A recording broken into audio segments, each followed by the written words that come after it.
Yeah, I think for me the main drivers for plastic circularity starts with climate change. So this is what we have been seeing for the past few years with increased awareness, increased pressure from society. And I think this will be always the ultimate driver in the circularity topics we have in our industry. Of course, this is then trickled down to NGOs, to authorities, to governments, and then ultimately also to brand owners and to the industry itself. So it starts really downstream, and then it moves up towards the producers in the value chain. So of course, this is the biggest driver. The driver is climate change, and is the right driver because at the end of the day, what we're trying to do is to try to reduce emissions in what we do, and make sure that we limit and reduce our carbon footprint across our chain. So that's of course the primary driver. However, then this all has to be fueled with other things like technology and innovation. This is of course one of the biggest drivers in mechanically recycled materials, in chemically recycled materials, and other sustainable topics. So technology and innovation remains an ultimate driver.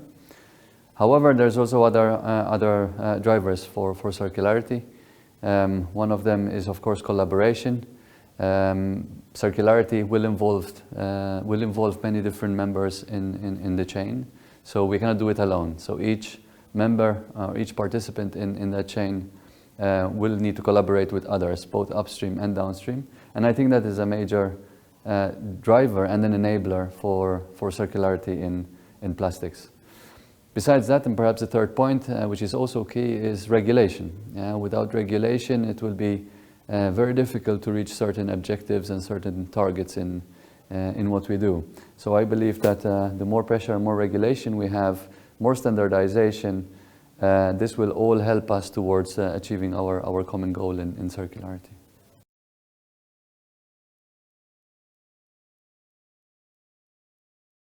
Yeah, at TRINSEO we are exploring very different recycling technologies. It's important that we don't get too focused only on one. It's going to be a mixture of different technologies that we have to use depending on the customer needs.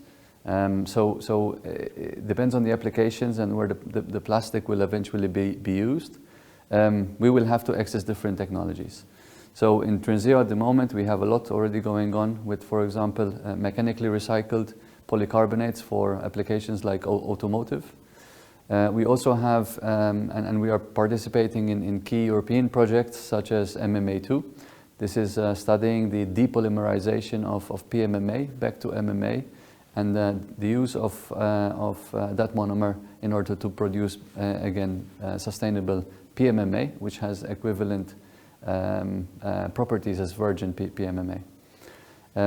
Besides MMA2, we're also working on other projects like Revolution, which is another project related to PMMA, recycled PMMA, for use in automotive applications as well. So there's a lot of different technologies and options we are looking at the moment, and I believe that with the right choice and for the right applications, we can make a difference.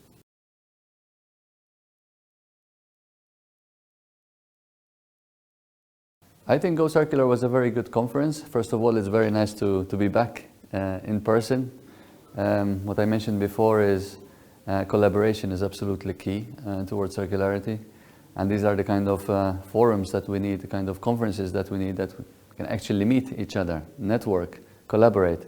And I think from these kind of conferences is where we really can start something new and start new collaboration. So I think it's been an absolute pleasure to be here, to meet our colleagues, our peers, in order to follow each other and learn from each other.